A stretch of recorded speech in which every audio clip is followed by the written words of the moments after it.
안녕하세요. DJ 서영입니다. 오늘의 사연 시작해 보겠습니다. 안녕하세요. 저는 30 초반의 직장인이에요. 저는 대학교 때 남편을 만났었는데요. 제가 대학교 3학년이었을 때 남편이 군대 다녀와서 복학생으로 같은 3학년이라며 제게 다가왔었거든요. 그땐 취직하려고 밤낮으로 스펙 쌓는 졸업생도 아니었고 1학년 때처럼 이제 대학 들어왔으니 먹고 놀아야지 싶은 마음으로 온갖 술자리에 참석하지도 않았던 터라 남자친구 사귀기엔 어쩌면 최적의 조건이었는지도 몰라요. 그와 오래 사귀게 된 이유는 특별한 건 없어요. 대학교 다닐 때는 둘이서 하는 데이트보다는 여럿이 만나 노는 게 주였고 대학을 졸업하고 나서는 남편은 회사 때문에 취직함과 동시에 지방으로 내려가게 됐었거든요. 결혼하기로 하면서 이직을 하긴 했지만 그 전까지는 장거리 연애 커플이었죠.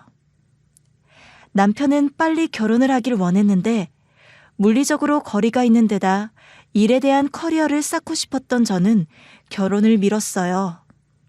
그러다가 30 중반이 되어서야 결혼을 결심하게 된 거죠.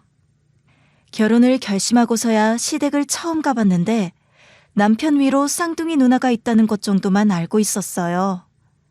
그런데 시댁에 가서 어머님과 아버님을 만나 뵈었는데 신우들에 대한 자부심이 상당하시더군요. 그래, 지금은 디자인 회사를 다닌다고? 디자인 회사 그거 결혼하고서도 계속 다닐 수 있는 거 맞니?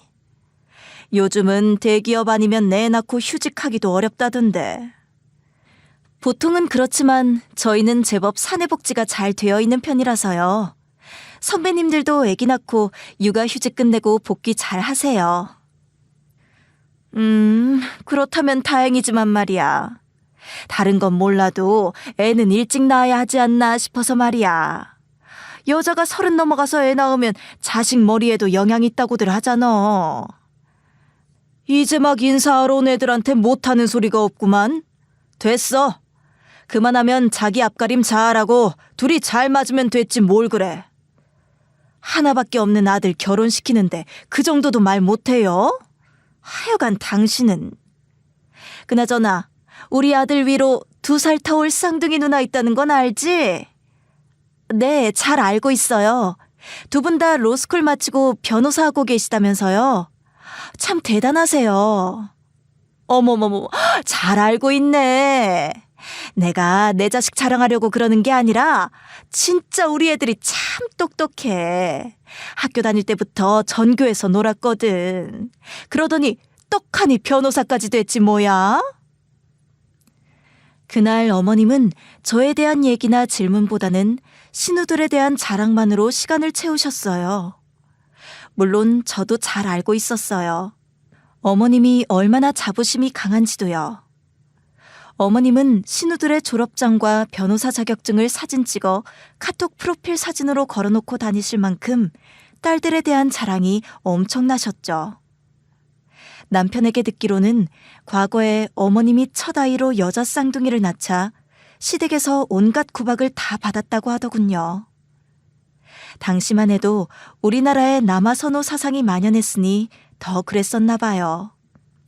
그래서 어머님은 딸들을 성공시키겠다는 일념하에 공부를 엄청나게 시키셨다고 해요.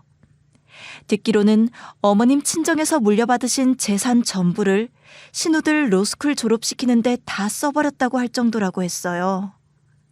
그러니 그럴만하다고 생각이 들더라고요. 그렇게 남편과 결혼식을 치르고 신혼생활을 시작했어요. 그리고 결혼하고 처음 맞이하는 신우 생일이 돌아왔어요.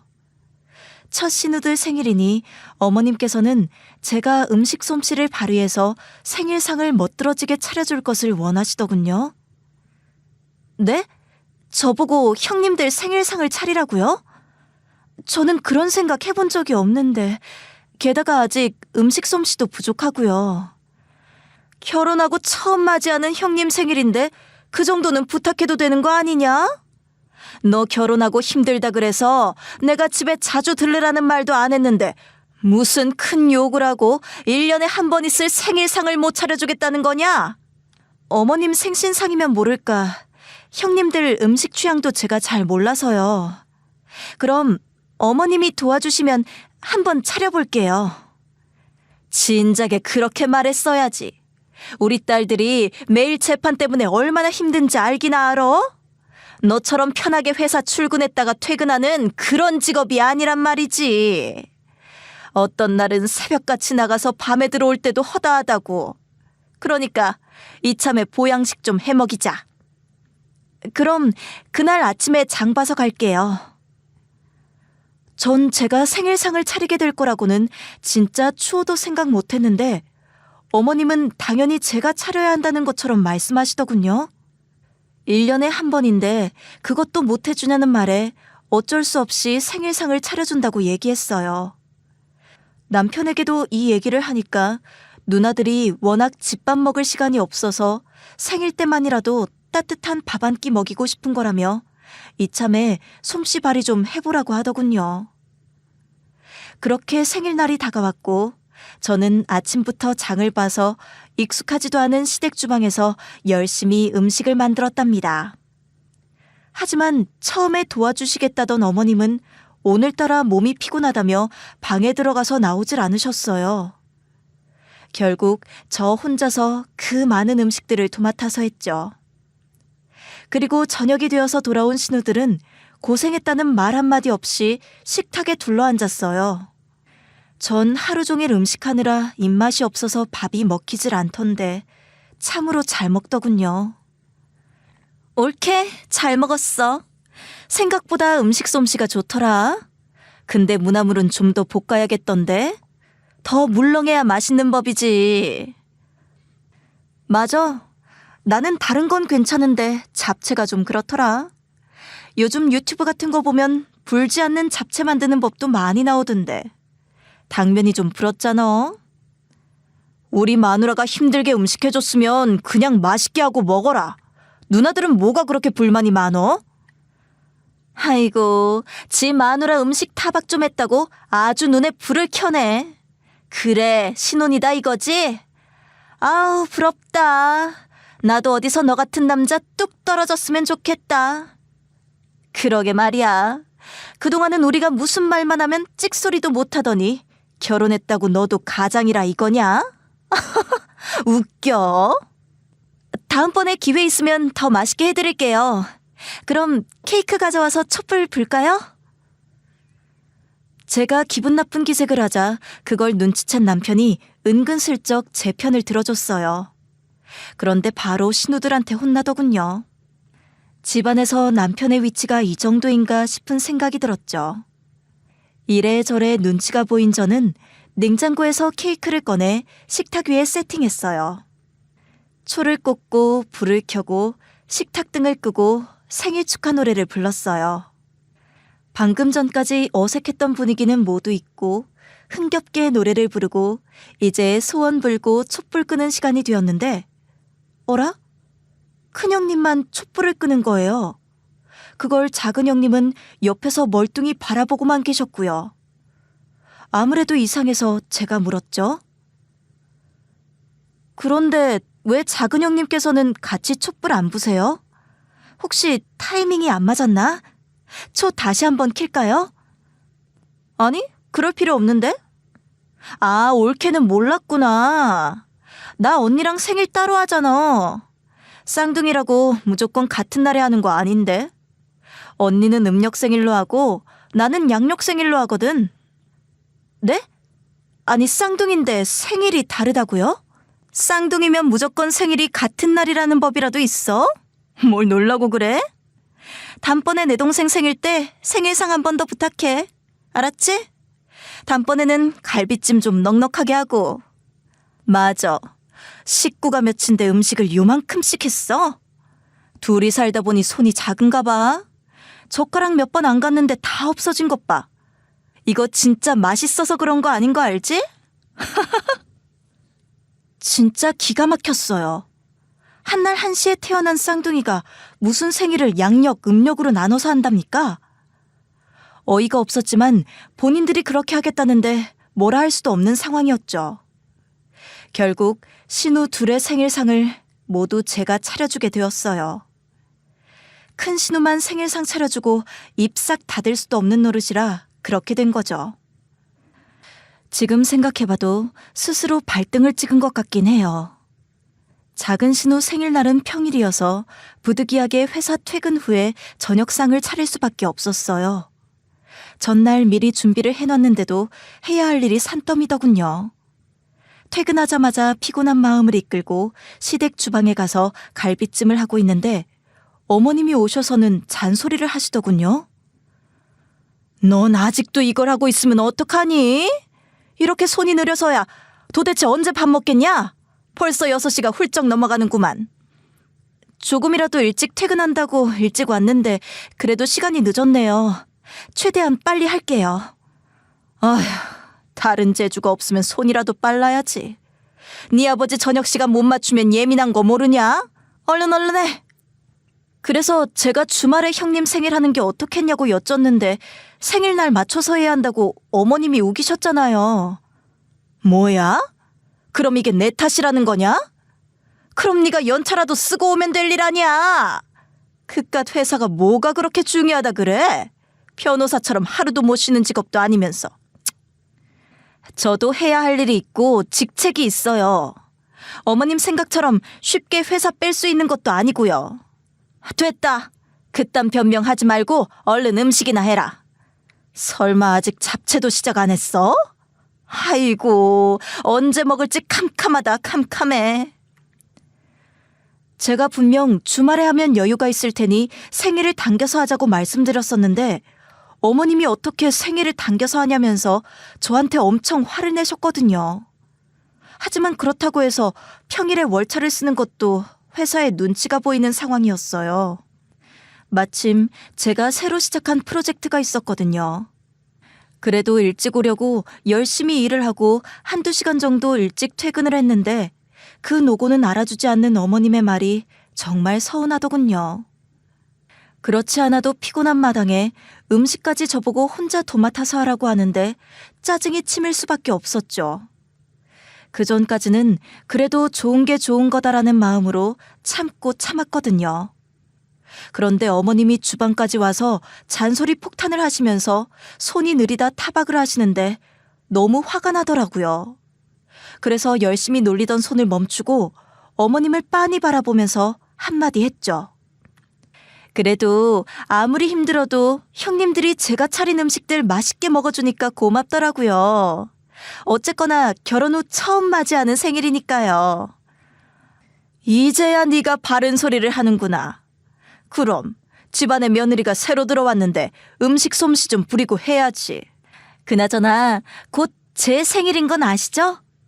그때 형님들이 제 생일상 어떻게 차려주실지 벌써부터 기대가 되네요. 어머님이 그러셨잖아요. 사람은 한 만큼 되돌려 받는다고요. 너 지금 뭐라고 했니? 아니 네 생일상에 왜 우리 귀하디 귀한 변호사들이 손을 걷어붙여야 해? 말도 안 되는 소리 하지 마라. 택도 없다. 왜요? 제가 이렇게 해드린 만큼 형님들도 제 생일상 한 번은 차려주실 수 있는 거 아닌가요? 가는 게 있었으니 오는 것도 있어야죠. 저도 결혼하고 처음 맞는 생일이잖아요. 얘가? 어떻게 하나라도 더 잘할 생각을 해야지 무조건 받을 생각을 먼저 하고 그러냐? 얼른 음식이나 해서 밥이나 먹을 생각이나 해. 어이가 없어 소원. 어머님 말씀에 기분이 나빠져서 그대로는 못 넘어가겠더라고요. 그래서 농담을 섞어가며 제 생일날 생일상 기대하겠다는 말을 했더니 어머님은 두 눈이 동그래지셔선 무슨 소리를 하냐고 소리를 꽥 지르시곤 방으로 들어가 버리시더군요. 아휴, 괜한 말로 본전도 못 차린 저는 한숨을 푹 내쉬었어요. 그냥 말이라도 알았다고 하면 어디가 덧나나요? 어차피 기대도 안 할 건데요. 남편은 아직 퇴근 전이라 어디 하소연할 곳도 없어서 혼자 한숨이나 내쉬면서 다시 음식을 하고 있는데 큰 신우가 어느새 제 옆으로 와서는 이상한 소리를 하기 시작하더라고요. 옳게. 내가 굳이 참견하고 싶지는 않은데 올케 얼굴 보니까 한마디 해야겠다. 아무리 싫은 일 있어도 시댁 식구들이랑 잘 지내는 게 여자한테는 좋아. 내가 이혼 상담도 많이 해봤지만 다들 본인 하소연 실컷 하고 그냥 돌아가서는 결국 참고 살더라고. 굳이 그런 얘기를 지금 하시는 이유가 뭐예요? 저 지금 엄청 참고 있는 거 안 보이세요? 그러니까 앞으로도 쭉 참으라고. 정작 이혼까지 가는 부분은 내가 별로 못 봤어.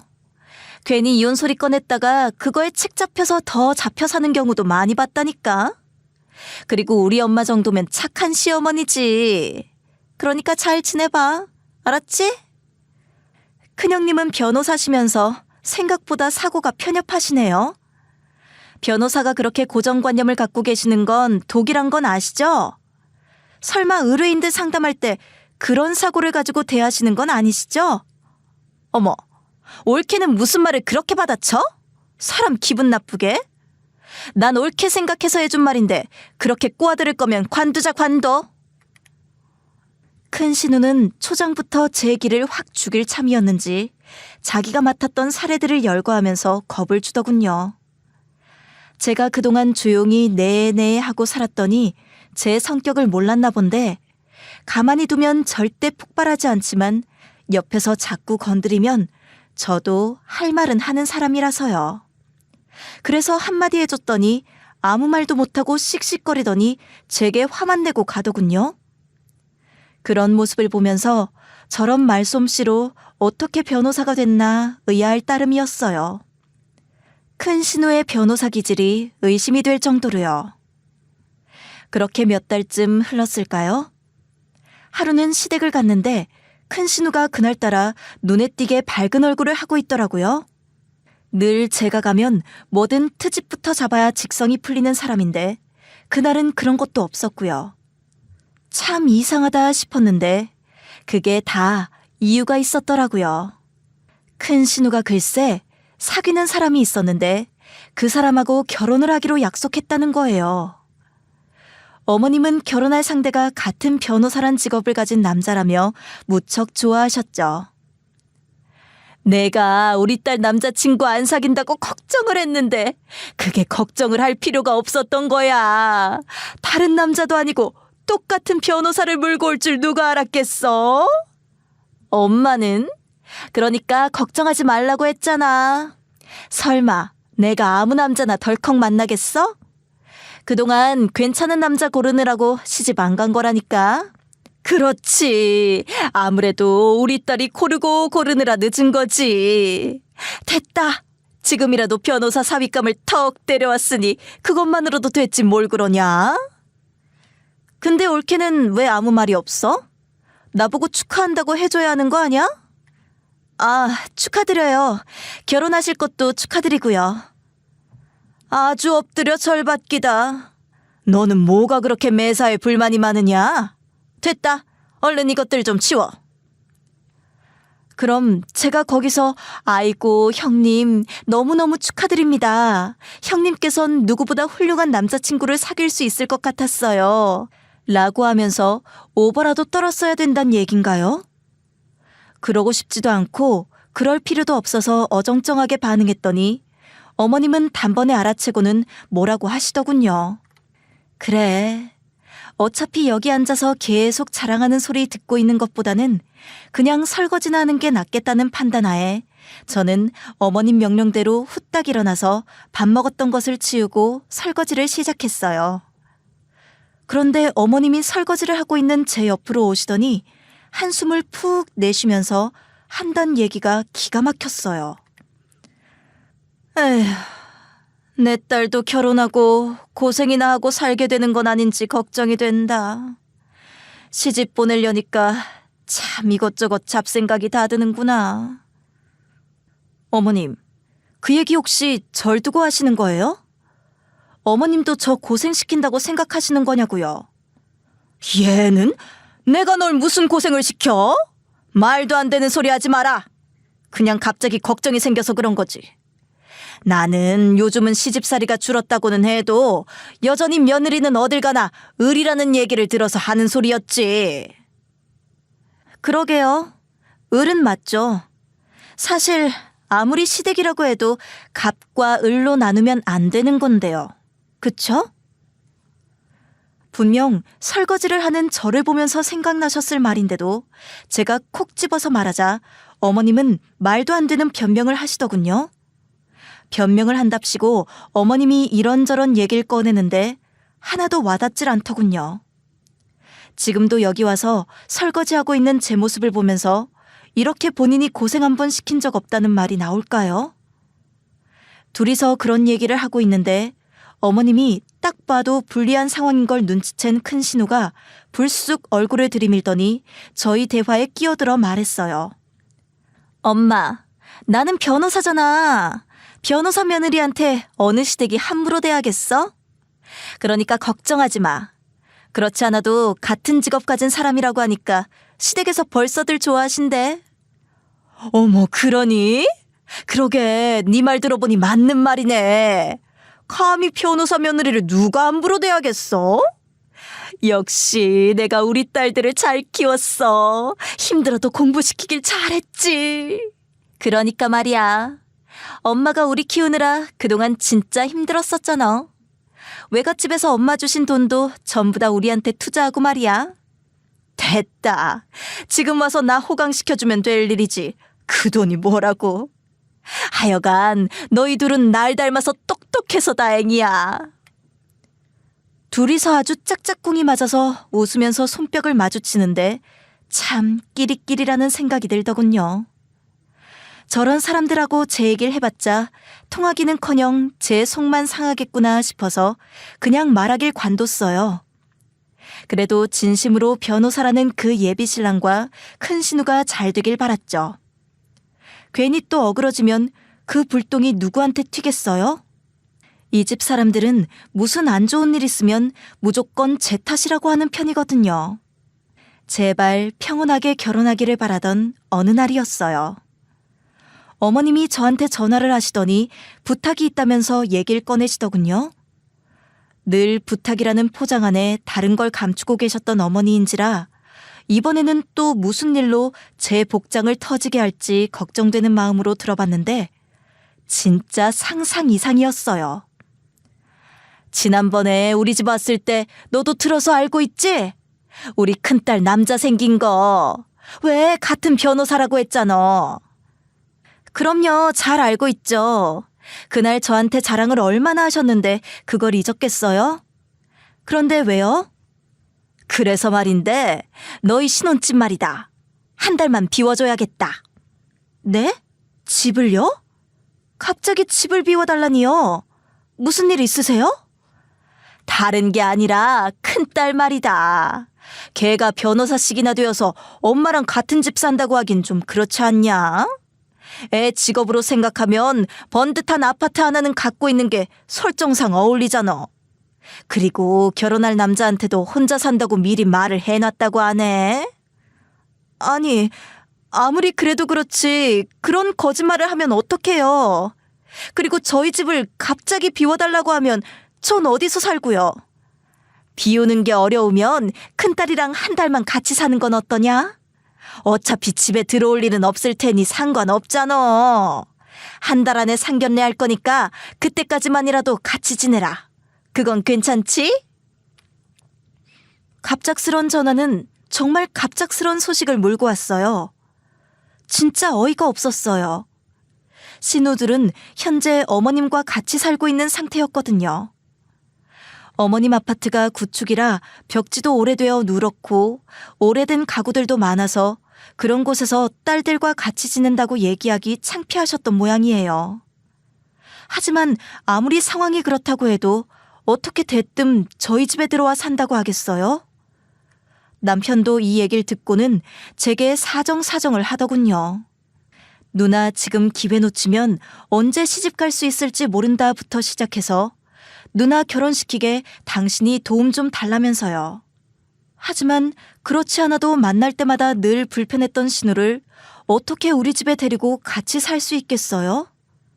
그래서 저는 끝까지 반대를 했죠. 그렇게 며칠이 지났어요. 문을 열었더니 큰 신우가 대뜸 커다란 캐리어를 들고 저희 집으로 쳐들어오는 게 아니겠어요? 아니, 이 짐은 다 뭐예요? 설마 저희 집에 있을 건 아니죠? 제가 안 된다고 분명히 말했어요. 이렇게 무작정 밀고 들어오면 어떡해요? 그럼 어떡해? 이미 그 사람한테 여기서 지낸다고 다 말해놨거든? 오늘 꼭 집 앞에 데려다 주겠다고 해서 출장 갔다 온 것처럼 얘기하고 짐까지 들고 왔는데 어떻게 할 수가 없잖아. 그냥 여기서 출근할게. 아무리 그래도 그렇죠. 저희한테 어떻게 말 한마디 없이 이럴 수가 있어요? 안 돼요. 당장 나가요. 뭐? 나보고 지금 나가라고? 아니, 절대 못해. 올케 때문에 결혼 엎어지면 내가 가만히 있을 것 같아? 큰 신우가 도끼 눈을 뜨고서 저를 쳐다보는데 눈알이 희번뜩한 게 원래도 그랬지만 그날 유독 정상이 아닌 것 같아 보이더군요. 그때 남편이 창가로 가더니 저를 불렀어요. 밖에 서 있는 게 누나 남자친구 맞냐고 하면서요. 후다닥 가서 베란다 창문으로 내다보니 정말 큰형님의 예비 신랑으로 보이는 남자가 떡하니 차를 세워두고 저희 집 쪽을 바라보고 있는 게 아니겠어요? 놀라서 얼른 얼굴을 숨긴 저는 다시 큰 신우를 바라봤죠. 큰 신우는 이미 소파에 벌러덩 누워서 제 집인 양 TV를 켜더군요. 그 모습을 보니 정말 어쩔 수 없겠더라고요. 당장 이 상황을 어떻게든 모면하긴 했어야 하니까요. 그렇게 한 달간의 정말 지독한 동거 생활이 시작되었죠. 그런데 얼마 안 되어서 더 혈압 오르는 일이 발생하고 말았어요. 작은 신우까지 캐리어를 끌고 저희 집으로 들어왔거든요. 올케, 미안하게 됐어. 내가 남자친구 사귀었다는 소식은 들었지? 근데 그 사람도 변호사거든. 나도 여기서 산다고 뻥을 쳐버렸지 뭐야. 그러니까 한동안 나도 좀 부탁해. 아니, 그렇다고 작은 형님까지 여길 들어오면 어떡해요? 더 이상은 안 돼요. 당장 돌아가세요. 올케, 무슨 말을 이렇게 서운하게 해? 언니는 되고 난 안 되는 이유가 또 뭐야? 올케가 여기서 나가라고 하면 내 결혼 사업은, 내 결혼은 망쳐도 좋다는 거야? 그런 뜻이 아니잖아요. 저희 집에 어떻게 형님들 둘을 모시고 살아요? 저 지금 큰형님만으로도 충분히 벅차거든요? 그러니까 뭐? 나보고 나가라고? 그랬단 봐. 내가 가만히 있을 것 같아? 엄마한테 당장 일러서 올케 못 살게 굴 거야. 두고 보라고. 진짜 초등학생도 저 정도로 유치하진 않을 거예요. 아마. 작은 신우에게 남자친구가 생겼다는 얘기는 진작에 들어서 알고 있었지만 그 사람도 같은 변호사이고 또 여기서 산다고 거짓말을 했다는 거는 상상하지도 못할 일이었어요. 저희 집이 아주 좁지는 않았지만 그렇다고 넓지도 않았거든요. 27평 아파트에 제 옷방이며 서재에 신우들이 점거를 하기 시작했죠. 그뿐만 아니라 제가 한 음식들이 마음에 안 든다며 타박까지 놓기 시작하더군요. 올케는 다 괜찮은데 이 제육볶음은 너무 맵다. 무슨 스트레스 받는 일 있어? 아니 왜 이렇게 음식간이 센 거야? 이렇게 먹다가 일찍 병 생겨. 언니도 그런 생각했어? 나도 올케 음식 먹는데 지난번보다 짠 것 같더라. 올케, 음식 좀 주의해줘. 우리 변호사인데 어디 한 군데라도 아프면 큰일이잖아. 마음에 안 들면 본인들이 직접 해서 드세요. 애초에 여기 올 때 조건이 뭐였죠? 저 먹는 밥에 숟가락 2개만 올려두면 된다였잖아요. 그러니까 마음에 안 드시면 당장 나가시면 되겠네요. 무섭게 무슨 그런 말을 하고 그래? 우리가 지금 올케 집에 얹혀 산다고 지금 갑질하는 거야? 너무하다 진짜. 음식 얘기 좀 할 수도 있지. 그러니까 말이야. 야, 너는 왜 가만히 있냐? 마누라 혼낸다고 입 꾹 다물고 있는 거야? 너도 한마디 해야지.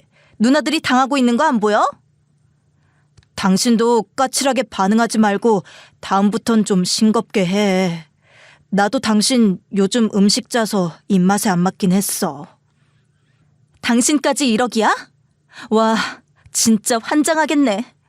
그럼 다들 직접 해드세요. 아셨어요? 일하면서 집밥까지 차려주는데 고마워하지는 못할 망정 반찬 투정들을 해대는데 진짜 어이가 없었어요.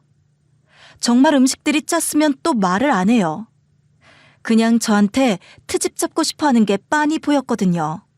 어떻게든 트집을 잡아서 저를 깎아내려야 속이 시원한 사람들이었으니까요. 그들의 민폐는 거기서 끝나지 않았죠. 어느 날부턴가 제 옷장에서 옷도 마음대로 꺼내다 입는 민폐짓을 시작하더군요.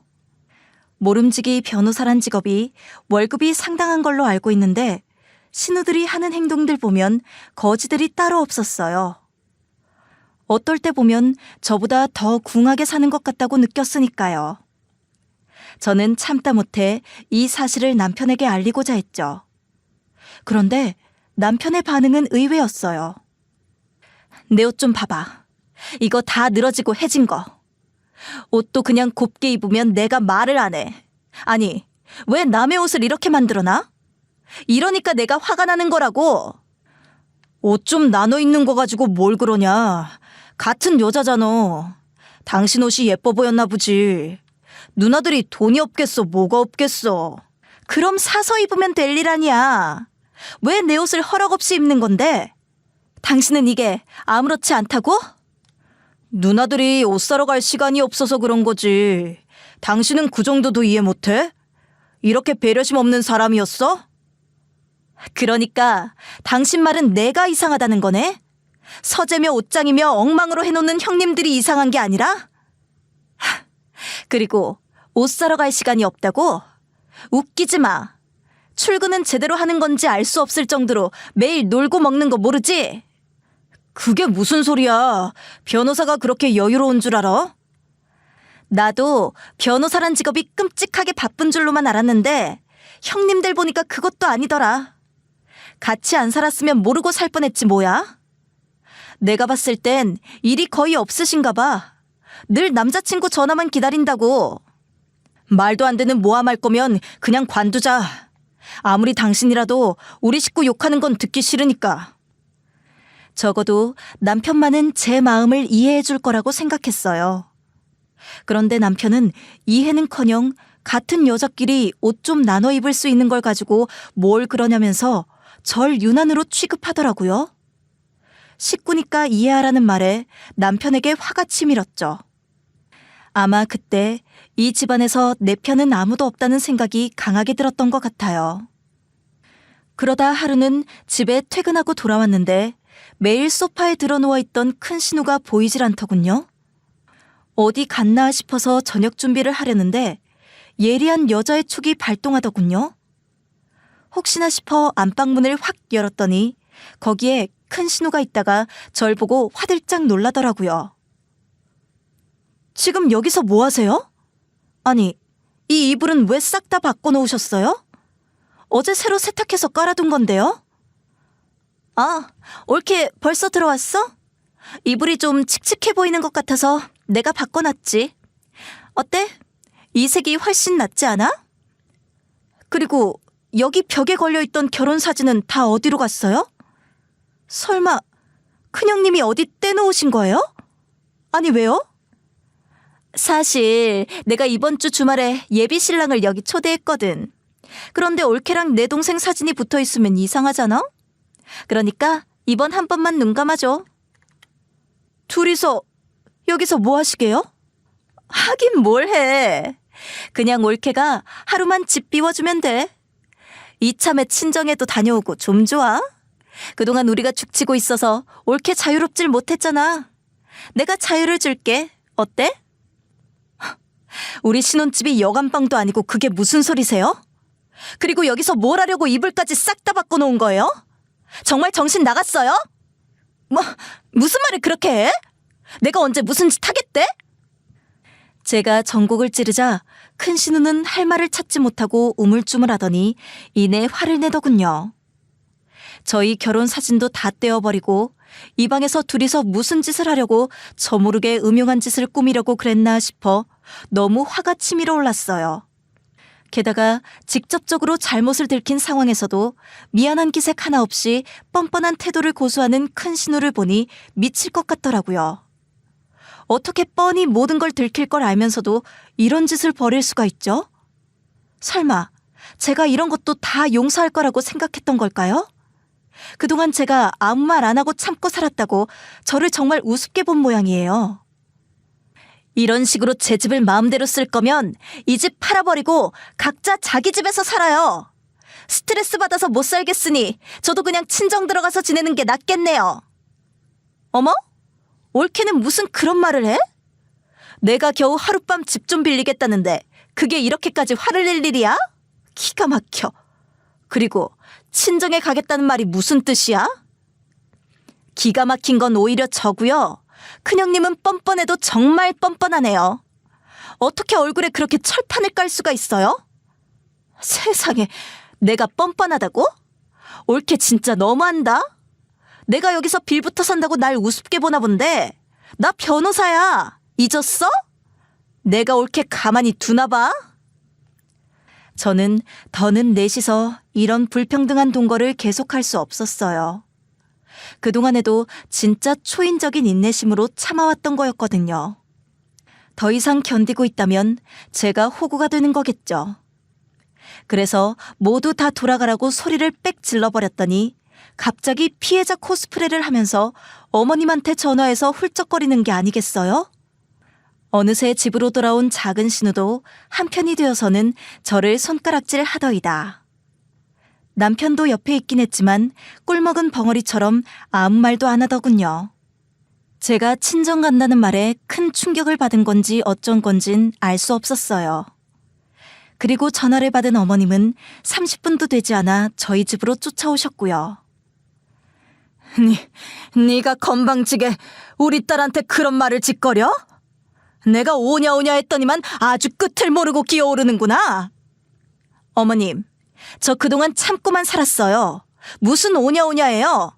할 말 못할 말 다 하신 건 어머님이시잖아요. 그러니까 네 말은 우리 아들이랑 이혼이라도 하겠다는 거냐? 그런 거야? 잘 아시네요.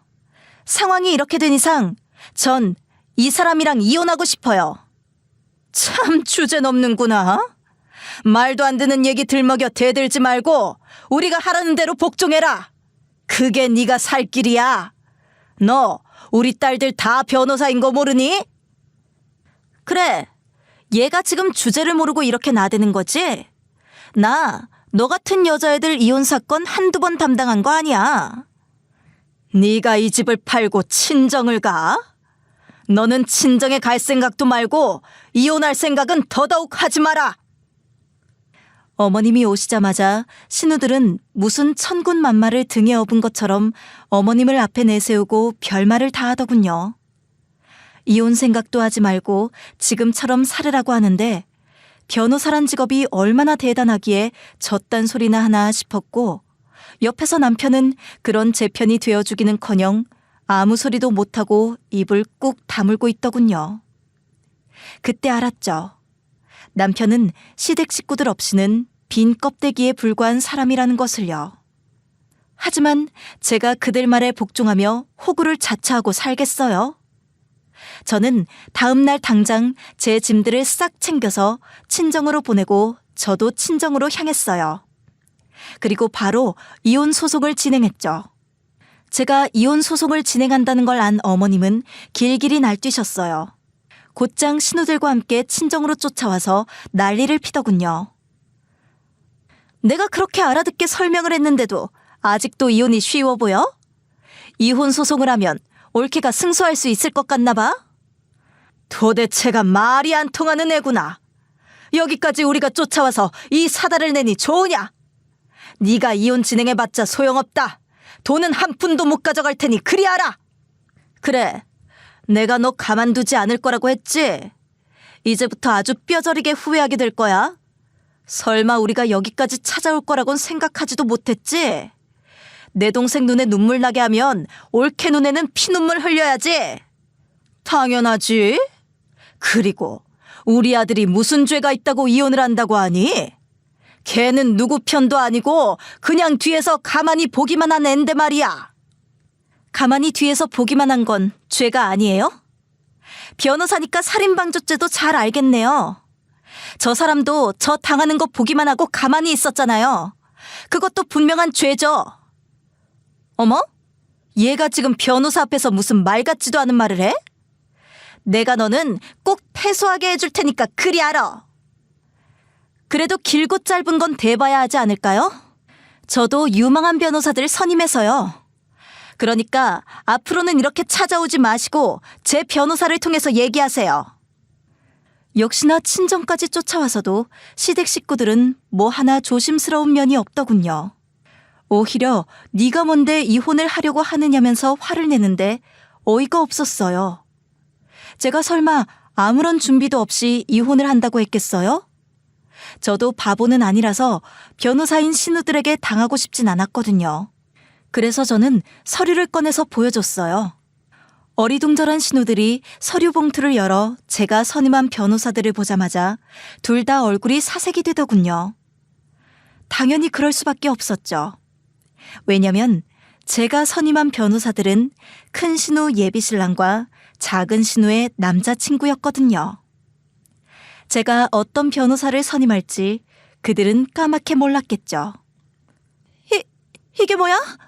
왜 내 남자친구 이름이 여기에 있는 거야? 어쩜 이럴 수 있어? 옳게, 설마 일부러 알고 선임한 거야? 그럼요, 당연하죠. 그럼 제가 당하고만 있을 줄 알았어요? 저도 형님들하고 맞서 싸우려면 뭔가 힘이 있어야 하지 않겠어요? 뭐라고? 아니, 내 남자친구도 선임한 거야? 옳게 미쳤어? 설마 우리 얘기 다 한 거 아니지? 옳게가 과장해서 이런저런 없는 얘기 떠벌린 거 아니야? 그럴 리가요. 없는 얘기를 할 순 없죠. 그동안 어머님이랑 형님들이 저 놔두고 단톡방에서 했던 나쁜 얘기들과 싸우면서 제게 했던 녹음 파일까지 싹 다 건네줬어요. 정확한 사실을 알아야 제 변호사님들도 제대로 싸우죠. 미쳤어. 얘가 제대로 미친 거야. 말도 안 돼. 어떻게 그럴 수가 있어? 그럼 그동안 저한테 막대하지 말으셨어야죠. 죄 짓고 살면 결국 이렇게 돌려받는 거 형님들도 잘 아시잖아요. 상황 파악을 한 신우들은 패닉 상태가 되어서 이내 주저앉아 펑펑 울기 시작했어요. 이제 다 망했다고 하면서 어쩐지 어제부터 연락이 안 되는 게 이상하다 싶었다고 하는데 진짜 세상 고소하더군요. 아무것도 모르고 멍하니 있던 어머님은 형님 손에서 서류를 뺐다시피 가져와 천천히 읽어보더니 이내 아차 싶었는지 바로 태도를 바꾸더군요. 너 미쳤냐? 어떻게 이럴 수가 있어? 당장 이혼 소송 취소시켜라. 그리고 네가 한 말 다 거짓말이라고 해. 제가 왜요? 그렇게 해서 제가 얻을 게 뭔데요? 미안하지만 저는 이번 소송 꼭 승소해야 하거든요. 제 자존심이 걸린 일이라서요. 너 때문에 우리 딸들 결혼 망치면 어떻게 하란 말이야? 그거야 형님들 사정이죠. 그동안 제가 당한 거 생각하면 이보다 더 큰 벌 받으셔야 하는데 이 정도 선에서 끝나는 줄이나 아세요. 그럼 난 어떡하라고? 나 이번 결혼 망치면 네가 책임질 거야? 형님이 한 일은 형님이 알아서 수습해야죠.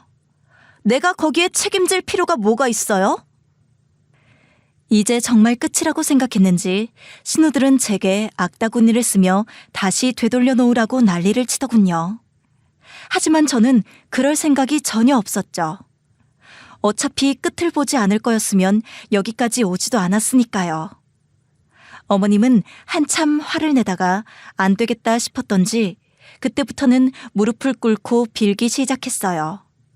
그러면서 온갖 회유책을 다 꺼내는데 진작에 이렇게 하시지 싶더군요. 흔들리지 않은 저는 그들을 돌려보내고 그대로 이혼 소송을 진행했죠. 신우들이 남자 보는 눈이 있기는 한 건지 소송도 아주 무난하게 잘 마쳤어요. 남편과 시댁 식구들에게 귀책 사유가 있으니 문제될 것이 없었기도 했지만요. 대신 신우 둘은 그쪽 업계에 소문이 쫙 나는 바람에 결혼 이야기는 없었던 걸로 되고 작은 신우도 남자친구랑 헤어졌다고 하더군요. 멀쩡하게 사고 박힌 남자라면 당연한 결과였겠지만 작은 신우는 헤어짐을 받아들일 수 없었던 모양이에요. 헤어졌다는 얘기를 듣고 얼마 안 되어서 저희 집에 찾아와서 아주 절 죽이려 들더라고요. 너만 아니었으면 나 그 사람이랑 결혼했을 거야. 네 인생 하나만 망치면 될 일을 왜 물귀신처럼 나까지 끌어들여?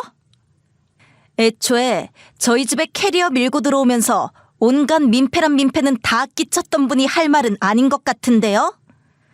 그래서 부탁했던 거잖아. 너도 흔쾌히 그렇게 해준다고 했잖아. 내 동생이랑 이혼하는 걸로 끝내야지. 왜 나한테 복수를 하냐고. 아직도 아무것도 모르세요? 형님들이 제 이혼에 파라는 차지하고 있는데 아직도 그걸 모르고 계셨다니 참 안타깝네요. 어떻게 본인들이 저지른 잘못을 모를 수 있어요? 지금 우리 엄마 머리 싸매고 누워서 일어나지도 못하고 있는 거 알아? 이게 다 너 때문이잖아. 그리고 너희 신혼집도 재산 분할하면서 날아가서 지금 내 동생 원룸에서 혼자 살고 있다고. 그러니까 그게 왜 저 때문인데요? 신혼집 매매할 때 제 돈이 더 들어간 건 사실이고 명의도 제 명의였잖아요. 그러니까 당연히 날아가는 거 아니에요? 아무튼 너 때문에 내 인생 완전히 망쳤어. 그렇지 않아도 나랑 언니한테 의뢰가 별로 없었는데 이번 일로 일이 뚝 끊겼다고. 그러니까 네가 책임져. 작은 신우가 저한테 책임지라면서 눈을 부릅뜨고 얘기를 하는데 사람이 궁지에 몰리면 이런 얼굴도 하는구나 싶었어요. 제가 뭐라 반박하기도 전에 저희 엄마가 구정물을 한 바가지 퍼와서 작은 신우한테 부어버리면서 네가 변호사면 다냐고 변호사 되기 전에 인성부터 갖추라고 혼꾸녕을 냈지만요. 그 뒤로 시댁 식구들은 다신 제게 찾아오지 않더군요. 지금은 남편과 이혼한 지 1년이 좀 넘어가고 있어요. 전 여전히 회사 생활 잘하고 있고요. 요즘엔 같은 회사에서 썸 타는 남자도 하나 생겼답니다. 생각해보면 거의 천년애라고 할 수 있는 전 남편을 만나면서 다른 남자들과 비교도 안 하고 그 사람이 괜찮은 사람이라고 착각하고 살았던 것 같아요. 앞으로는 누굴 만나기 전에 2번, 3번 그 사람의 됨됨이에 대해 관찰하는 시간을 가져야겠다는 생각이 들었어요. 그럼 사연 들어주신 분들 모두 감사드리고 앞으로도 전 행복하게 살 테니까 여러분들도 좋은 사람과 행복한 가정 지속하시길 바랄게요.